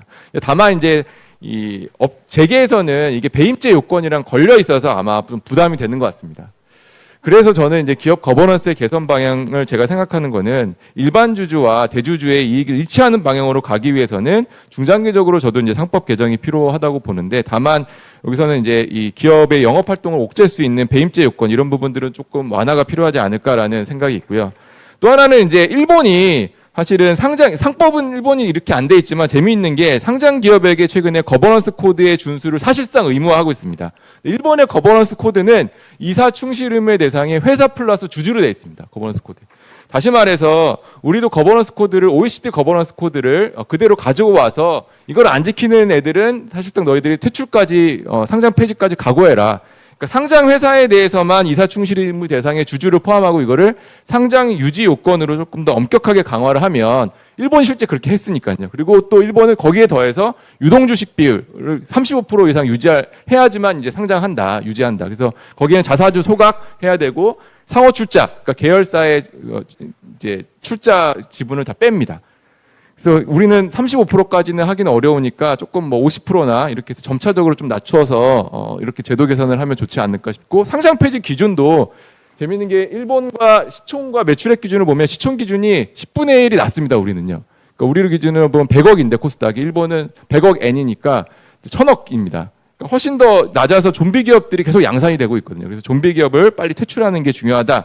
마지막으로 또 이제 흥미로운 게 일본은 GPIF가 수처지식 코드 이행 그리고 FSA도 수처지식 코드 플러스 기업 지배구조 코드 이행을 이제 평가를 하도록 사실상 의무화하고 있습니다. 그래서 우리도 국민연금이 수처지식 코드 이행을 점검을 평가하고 그리고 별도로 이제 기업 지배구조 개선 목적의 펀드를 새로운 에셋 클래스로 교수님이 이제 투정이로 계신데요.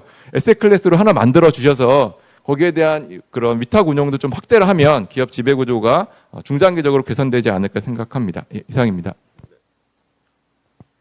네, 안녕하세요. 차 파트너스 자산운용에서 행동주의 투자 담당하고 있는 김형균 상무라고 합니다.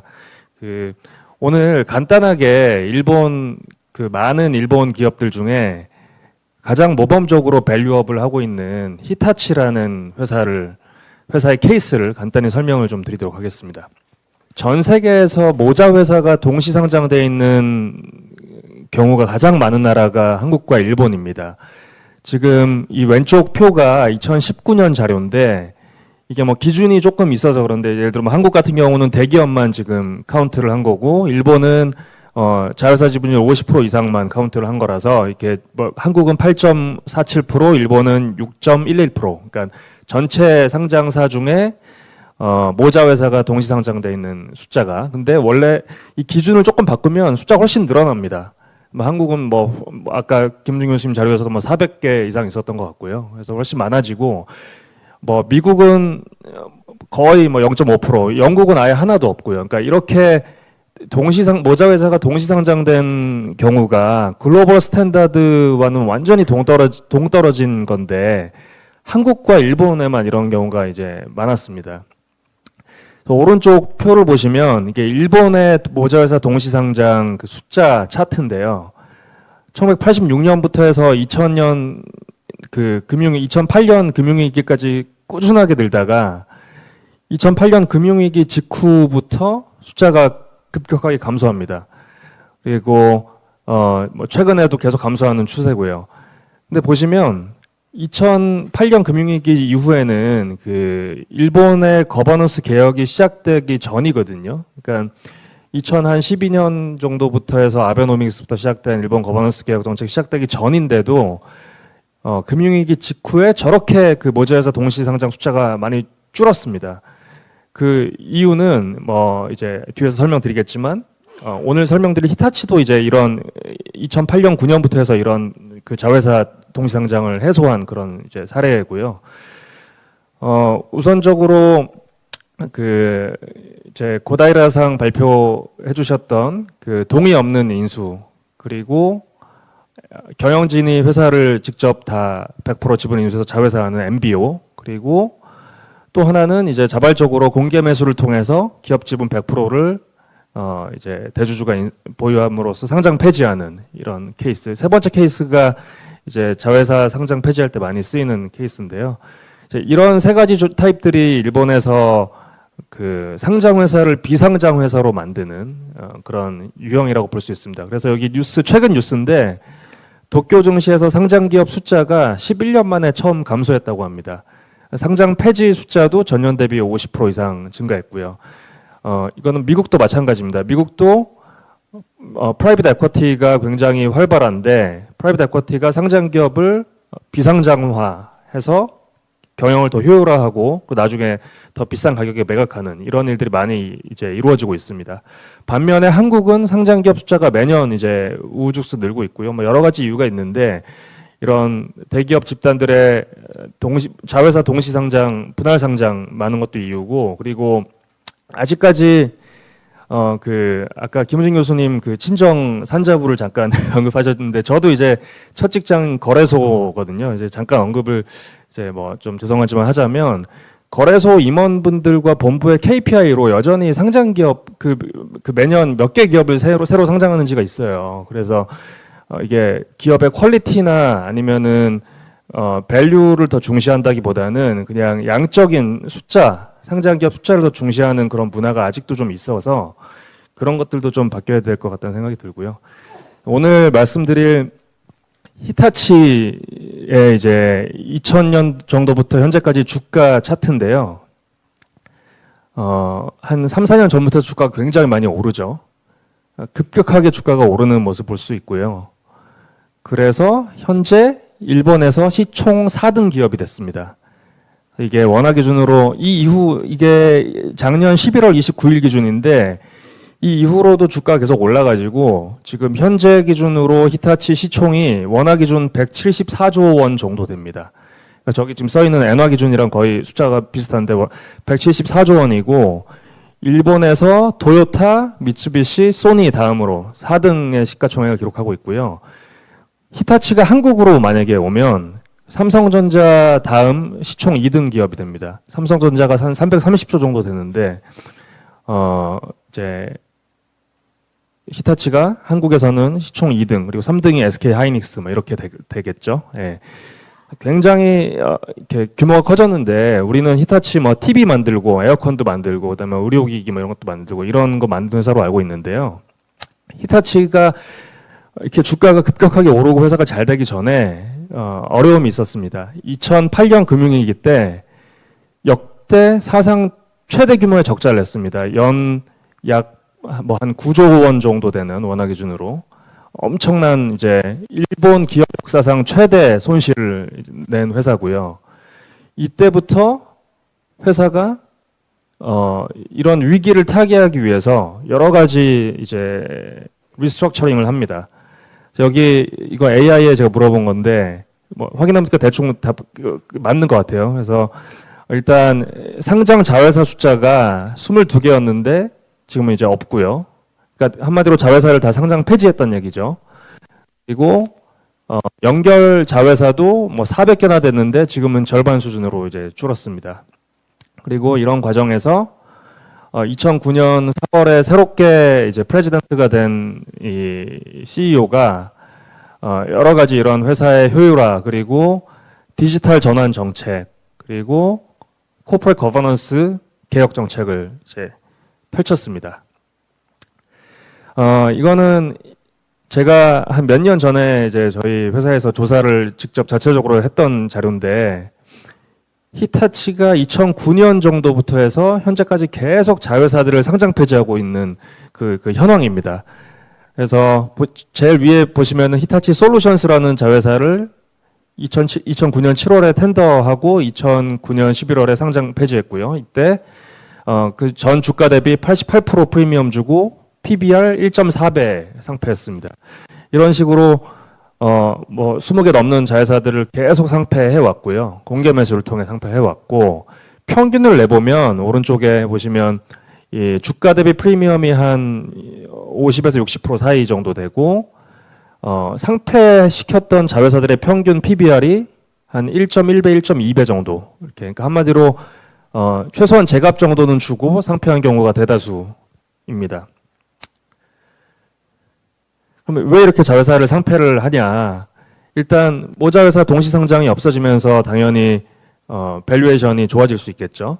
그러니까 모자회사가 동시상장됐을 때 우리나라 그 모회사들이 주가가 디스카운트 되는 가장 큰 이유는 뭐 업계에서는 더블 카운팅 얘기도 많이 하는데 사실 더블 카운팅은 조금 말이 안 되는 얘기고요. 그거는 맞지 않는 얘기고 실제로는 똑같은 그러니까 주식 투자자 입장에서 어떤 회사에 투자하고 싶은데 그 회사를 직접 하고 있는 자회사에 투자할 수 있는데 굳이 한 레이어가 더 껴있는 주총도 한번 더 거쳐야 되고 배당도 한번 올라갔다 다시 올라와야 되고 이런 한 레이어가 껴있는 모회사에 투자할 이유는 없거든요.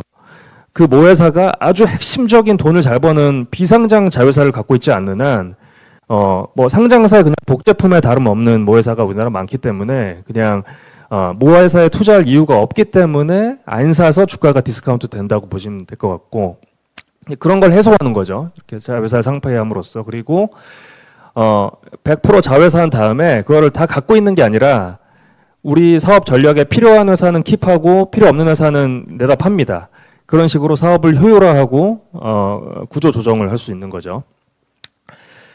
요거는 근데 이제 그 당시에 히타치가 상장 자회사들을 상패하는 과정에서 한국에도 상장 자회사가 하나 있었습니다.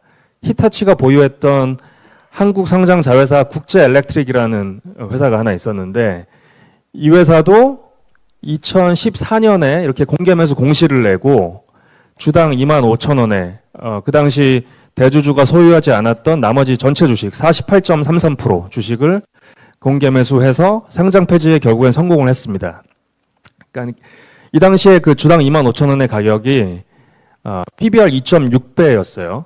2.6배면은 그래도 아주 싸게 주주들을 축출한 케이스는 당연히 아닌 거고 주주들이 되게 해피했던 케이스로 볼 수 있는데 그러면은 이 회사를 히타치가 무조건 이렇게 비싸게 산 거냐? 그것도 아닙니다. 왜냐하면 상패한 다음에 배당이 4배 늘었고요. 그 다음 연도에. 그리고 ROE가 늘어났고 영업이익도 2배에서 2.5배 정도 이렇게 늘어났습니다. 그러니까 이 가격 PBR 2.6배를 주고 상패하고서도 운영 효율화를 통해서 훨씬 더 먹을 몫이 많았다는 얘기인 거죠. 그래서 이게 바로 왜 자회사들 상패 제값을 주고 아니면 제값 이상을 주고서라도 상패하면 더 좋은지에 대한 이제 사례라고 볼 수 있고요. 몇 주 전에 그 동아일보에서 이런 이제 히타치를 소재로 해서 좀 이렇게 심층 기사를 하나 이제 냈는데 아주 자세히 내용이 잘 나와 있더라고요. 그래서 아까 그렇게 다 공개 매수 통해 상패한 자회사들 중에 이제 옥석 가기를 하는 거죠. 어떤 회사를 킵하고 어떤 회사들을 팔지. 그러니까 대표적으로 히타치 건설기계 이런 공작기계 회사 같은 경우는 결론적으로는 팔았는데 이 과정에서 이사회가 3년 동안 치열하게 논의를 했다는 겁니다. 이게 뭐 이렇게 회사의 규모를 늘리는 데는 도움이 되겠지만 우리 회사는 디지털화로 가야 되기 때문에 이 회사는 우리는 파는 게 맞다. 이제 이런 이제 결정을 내린 거고요. 그리고 이 과정에서 코퍼레이트 거버넌스 핵심이라고 볼 수 있는 이사회 구성이 굉장히 중요했는데 아까 회장님 언급하신 것처럼 12명의 이사들 중에 9명이 이제 사회 독립이사고 그중에 5명이나 외국인입니다. 아까 그 동아일보 기사의 또 일부인데 이 외국인 사회이사 중에 3M CEO 출신인 조지 버클리라는 사람이 이사회 때 이런 말을 했다고 합니다. 이렇게 소극적인 계획이면 미국에서는 해고될 것입니다. 이런 얘기까지 이렇게 할 정도로 치열하게 논의하고 이렇게 회사의 경영에 대해서 검토를 이제 했다는 의미고요. 이사회에서 이렇게 논의하고 다만 이제 사업을 추진하는 데 있어서 CEO는 열심히 일할 수 있게끔 이제 이사회가 서포트를 해주는 거고요. 그래서 결국에는 뭐 CEO가 계속 교체가 되더라도 이사회 이런 방침이 계속 일관되게 있기 때문에 그 사업이 이제 연속적으로 잘 이루어질 수 있는 그런 그러니까 이사회와 실제 집행하는 집행 임원의 어떤 이런 기능을 철저히 분리하고 이사회에서 정말 치열하게 논의하고 이런 이사회 문화와 제도가 굉장히 오늘날의 이런 히타치의 엄청난 주가와 기업 가치 상승 증가를 이끈 가장 중요한 이유였다고 그렇게 봅니다. 예, 여기까지 발표 마치겠습니다. 네, 안녕하세요. 일본 TMI 종합법률사무소에서 근무하고 있는 이준희 변호사라고 합니다. 네, 앞에서 다양한 좋은 말씀 많이 해주셔가지고 저는 이제 중복되지 않는 범위 내에서 현장에서 이제 현지에서 느끼는 그런 내용들을 조금씩 몇 가지만 보조글 드리는 형태로 설명을 드리고 뭐 시간 관계도 그렇고 간단히 마치도록 하겠습니다. 이게 여기서 이렇게 돌아서 하면은 목에 담이 올 것 같아가지고 조금 일어나서 말씀을 진행하도록 하겠습니다. 네, 앞에서 이제 메인 발표랑 이런 것에 여러 가지 얘기들이 나온 부분들이 있는데요. 이것도 제가 직접 뭐 연구를 한 거보다는 여러 가지 그런 발표나 자료에서 이제 보게 된 것인데 이제 네 번째 줄을 보시면은 이 모든 흐름들이 크게 보면은 아베노믹스 이후에 일본이라는 국가가 30년 동안 디플레에 빠져 있는 것들을 경제를 다시 일으켜 세우기 위한 하나의 새로운 자본주의라고 하는 거대한 큰 아젠다 밑에서 세워지는 굉장히 복잡하고 다채로운 어떤 종합적인 계획하에서 이제 이루어지는 일로서 동력을 가지고 움직이는 거라는 거를 가장 먼저 생각해 볼 수가 있고, 따라서 14년부터 있었던 다양한 가버넌스를 포함한 이런 여러 가지 전략들이 그 큰 흐름 속에서의 개별적인 전술로서 움직이고 있는 거라는 거를 먼저 보는 게 좋을 것 같습니다. 그래서 이제 도쿄증권거래소가 물론 우리나라 증권거래소하고 굉장히 역할도 비슷하고 우리나라도 잘하고 있지만 조금 다른 점을 특색을 가지자면 일단 JPX라는 일본 증권거래소 그룹을 통해서 하나의 거대한 그룹으로서 움직이고 있고, 최대 주주가 이제 일본 공적 연금인데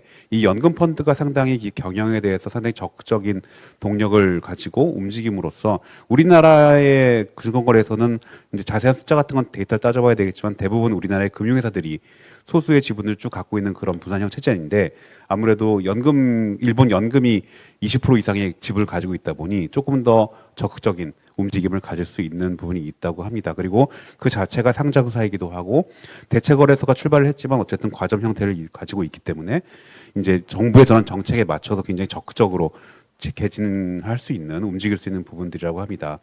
그래서 결국 새로운 자본주의라는 게 기존에 이제 잠겨 있는 여러 가지 자산들을 적극적으로 투자로 이끌어내 가지고 이제 경제를 활성화시키겠다라고 하는 성장과 자본 축적 분배의 플라이휠을 돌리고 싶다라고 하는 그림으로서 이루어지고 있고, 그거에 맞춰 가지고 JPX 홈페이지 가시면 굉장히 다양한 경영 자료와 홍보 자료를 통해서 이런 식으로 움직였다는 걸 볼 수가 있을 것 같습니다. 따라서 저희도 뭐 가버넌스도 마찬가지지만 좀 더 크게 보면은 거래소가 좀 더 적극적인 역할을 하는 것들이 참고할 부분이 있지 않나라는 생각을 한번 해보았습니다.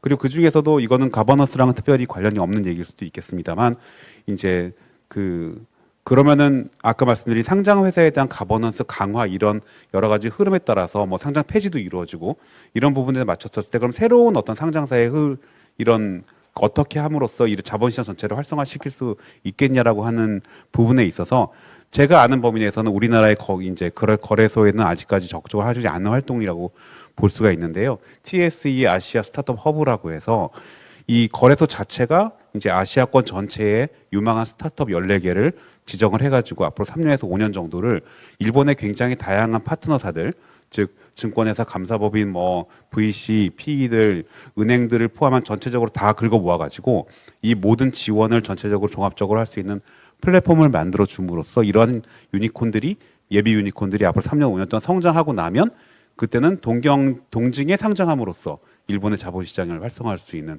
그런 하나의 그런 메커니즘을 구현하고자 하는 움직임이 있어서 저 부분에 뭐 저희도 포함 이제 법무부에서 들어와 있습니다만 굉장히 이런 부분에 적극적인 움직임을 배움으로써 또 그런 자본시장의 역동성을 좀 가져갈 수 있는 부분들을 저희가 가져갈 수 있지 않겠냐라는 생각을 한번 해보았습니다. 그리고 이제 12월 달에 따끈따끈한 뉴스로는 이제 그 프라임 시장이나 그런 시장들 말고 그로스 시장이 이제 그런 신규 어떤 좀 더 스타트업 단에서 올라와가지고 상장을 한 우리나라의 코스닥 같은 그런 느낌의 그런 시장인데 그 그로스 시장 자체가 조금 정체되어 있고 앞으로 이런 좀 더 활성화가 필요하다는 관점에서 이거에 관련된 또 리포트를 잘 써가지고 냈습니다.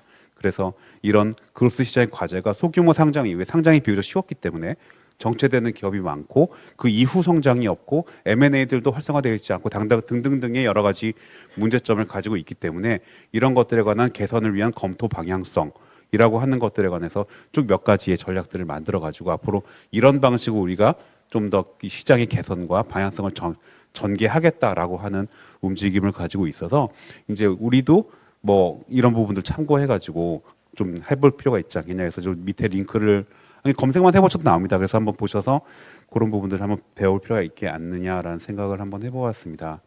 그리고 아까 이제 메인 발표에서 자세히 설명이 된 부분들, 이 TOB 부분들인데요.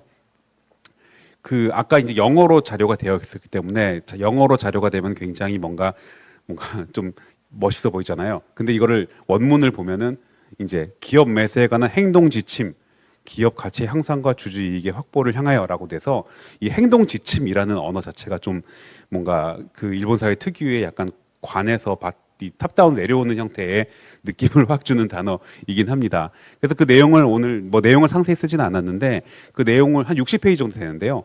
이제 목차만이라도 한번 쭉 보시면은 일종의 하나의 이 처음에 TOB 동의 없는 TOB에 딱 그 의견을 받았었을 때부터 이 사회가 해야 되는 하나의 액티비티들 이거를 다이아그램으로 만들어서 받았었을 때 어떻게 보고해서 어떻게 이 사회를 올리고 그러면 이 사회는 어떻게 매가지고 어떻게 검토를 하고 그래서 만약에 동의하면 어떻게 가고 부동의하면 어떻게 가고 하는 것들이 쫙 프로세스로 나와져서 그 사이에 있어서 세 가지의 중요한 원칙 이제 주주 보호를 위한 여러 가지 원칙들인데요. 그런 원칙을 지키면서 하기 위해서는 이러한 방식으로 행동을 해야 됩니다라는 거를 60페이지짜리 책으로 만들어 놓은 거예요. 그래서 이제 일본 같은 경우에는 우리나라의 모범 규준 이런 거보다 훨씬 더 이런 것들이 사실상 법에 가까운 형태의 강제력을 가지기 때문에 그 이제 저희 그 같이 자료 만들 도와준 일본 변호사의 말에 따르면은 딱 그때 이후로 이제 동의 없는 TOB가 확 증가하고 있습니다. 그래서 다양한 사건들이 있었고 아까 메인 발표에서도 설명되었습니다만 또 대부분 이제 그런 내용들이 그 대부분 이제 사실은 성공하지는 않고 이제 불성립으로 끝난 케이스가 대부분이긴 합니다만 이제 그래도 이런 아까 니덱도 말씀하셨고 가장 최근의 거가 니덱과 이제 마키노 사건이었고요. 여기 약간 수정 전 버전이어서 표시가 잘 안 돼 있는데 맨 위에는 타키 사건 그다음에 아래 그 두 건이 이제 저희 사무소에서 그 TOB를 대응을 했던 건이기 때문에 비교적 상세하게 활발하게 그런 내용들이 알려져 있습니다. 그래서 이제 그 실제로 이제 이런 동의 없는 TOB가서 그 나왔기 때문에 이제 신고서 이제 TOB 신고서를 도덕회대를 낼 때 그 내용에도 동의 없는 TOB의 그런 행동 지침을 따라 가지고 우리가 한 거다. 그래서 이게 굉장히 정당한 주주이익을 보호하고 기업 가치를 올리기 위한 TOB라는 거를 전거로서 굉장히 자세하게 설명을 해서 내는 경향이 강해져 있고요.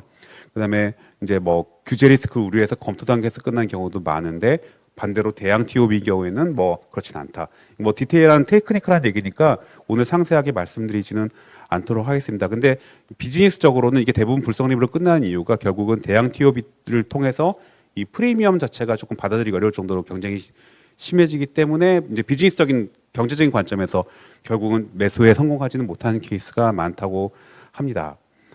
그래서 뭐 아까 말씀드린 제안에 관련돼서도 약간 유연한 제안에 관한 내용들을 얘기하고 있는데 예 결국은 그 이런 TOB가 활성화가 된 이유는 물론 저런 가이드라인 나옴으로써 이제 좀 더 활동 활발하게 이루어지는 것들도 있겠지만 아까 말씀하신 것처럼 이제 일본은 어떤 지배주주로서의 어떤 오너십이 딱 있는 게 아니라 그런 아까 크로스 쉐어이라고 하는 이제 정책 보유 주식을 통해서 상호 경영권이 안정화되어 있다가 그게 이제 해체되다 보니까 조금 메인 도대체 누가 경영권을 갖고 있는지 이제 메인 주주가 없고 굉장히 산재되어 있는 상황 속에서 TOB가 좀 더 활발하게 이루어지지 않나라고 되고 있고요. 그런 부분들이 그래서 그런 것들이 우리나라에 도입을 할 때는 그런 특성을 반영해 가지고 저희가 좀 만들어봐야 되지 않을까라는 생각을 해봤습니다. 그리고 그 외에도 이제 최근에 금융상품 거래법이라고 우리나라 자본시장법에 그런 상당한 그런 법에서 여러 가지 룰들을 개정을 함으로써 이게 아직 시행은 되지 않았다고 하는데요. 이 부분이 결국 공개 매수의 활성화를 더 도와줄 수 있는 그런 내용들이어서 이 부분도 앞으로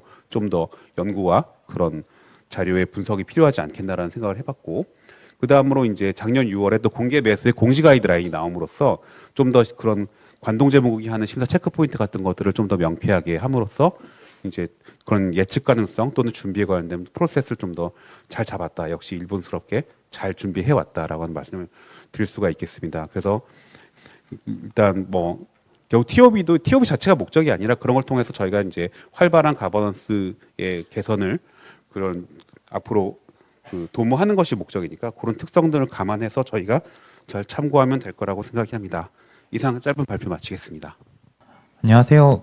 경향신문 김현민 기자라고 하는데요. 그 두 가지 질문을 크게 드리고 싶은데, 그 이제 얼마 뒤에 그 LG 그룹의 아마 11번째 상장사가 될 것 같은데, 그 LG CNS 상장이 이제 코앞으로 다가왔는데, 이제 LG CNS가 상장되면은 이제 지주사인 LG 그룹의 기업 가치는 어떻게 될 거라고 보실지 그거 하나를 여쭙고 싶고요. 두 번째로는 LG 그룹이 그 밸류업 공시에서 이제 CNS 관련 내용은 다 뺐더라고요. 근데 이미 지분을 인수한 맥쿼리랑 딜을 했었고, 그리고 이제 상장이 예견됐다는 걸 감안하고, 그리고 이제 또 이사회에서도 이제 뭐 ESG 위원회가 있다고 하는데, 그렇다면 이게 가버넌스 코드의 관점에서 용인될 수 있는 것인지, 그리고 이제 주주 가치를 떨어뜨릴 수 있는 것을 밸류업 공시를 안 한 것은 어떻게 평가를 하시는지 그렇게 좀 여쭙고 싶습니다. CNS 건은 closely follow를 안 했기 때문에 제가 그 건에 대해서 구체적으로 말씀드리기는 조금 조심스럽습니다만, 조금 일반적으로 말씀을 드리자면 요 IT 기업이잖아요. 이 IT라는 업종이 대표적으로 이게 우리나라에서 일감 몰아주기 업종입니다. 그러니까 예전에 삼성 SDS가 그랬고, 또 뭐 다른 기업 집단에서도, 그러니까 대부분 보면요, 요 일감 몰아주기 업종들은 비상장 시절에 패밀리가 직접 지분이 많은 상태로 이제 창업을 합니다. LGCNS 제가 좀 확인해봐야 되겠지만, 그래서 근데 그 회사가 이제 어떻게 크냐 하면은 다른 계열사들이 그 회사에다가 이제 일감을 몰아줌으로써 상장을 계속 성장을 하는 거죠, 급격하게.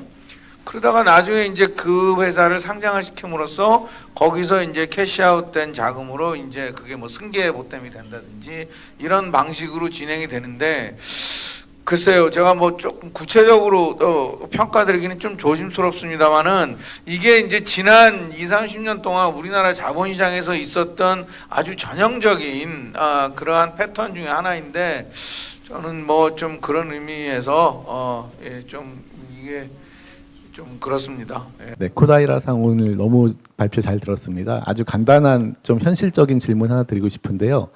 그 일본에서 이제 거버넌스 개선의 관점에서 그 독립 이사의 수를 과반수로 늘리는 개선안이 나오고 있다고 하셨습니다. 그런데 사실 한국에서는 대규모 회사에 대해서 2분의 1 이상의 사회이사를 선임해야 되는 룰이 오래전부터 시행이 되고 있습니다. 그런데 한국 많은 회사들은 우호적인, 소위 굉장히 견제가 잘 안 되는 그런 인물들을 사회이사로 선임하는 방법으로 그 룰을 우회를 많이 하고 있습니다. 일본에서는 이러한 혹시 경향이 있는지, 또는 앞으로 그러한 경향이 우려된다는 의견이 있는지 궁금합니다. 네, 아닙니다. 하지만 그것 또한 가능성이 될 수도 있습니다. 우회하는 방법이 될 수도 있고요. 그래서 결국 그 BOD에서 또 이사들이 어떻게 행동하는가를 봤을 때 CEO는 아무래도 이 BOD에 뭐 친분이 있는 사람들을 그 독립이사로 모실 수도 있고요. 또 일본에서는 이 품질, 그 사회 이사의 품질이 지금 테스트를 받고 있습니다. 예를 들어서 기업에서는 적어도 한두 명의 여성 이사가 보드에 참가해야 하는데 또 여성 사회 이사 중에 또 몇 분은 좀 부적격한 그런 분들도 있는 것 같아서 사실 affirmative action에 대해서는 장단점이 있어서 반드시 또 이런 여성 쿼타를 채워야 한다라는 것이 과연 또 맞는 방법인가 또 있습니다.